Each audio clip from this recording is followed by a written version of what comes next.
Stačí. Počkej, no.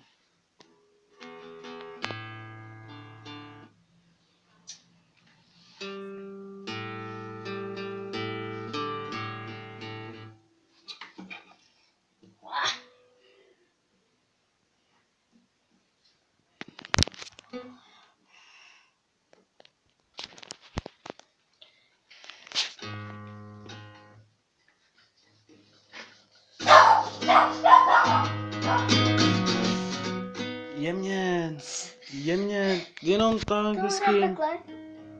Ne, ale uvolněně ne. A tak je tam něco, ne?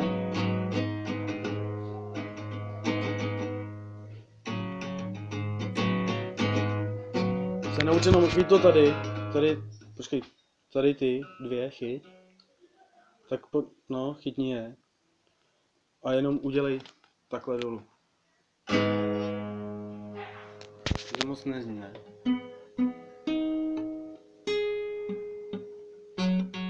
Chytni. Chytni pořádně. Pořádně to chytni. Takhle musíš mít ty prsty kolmo.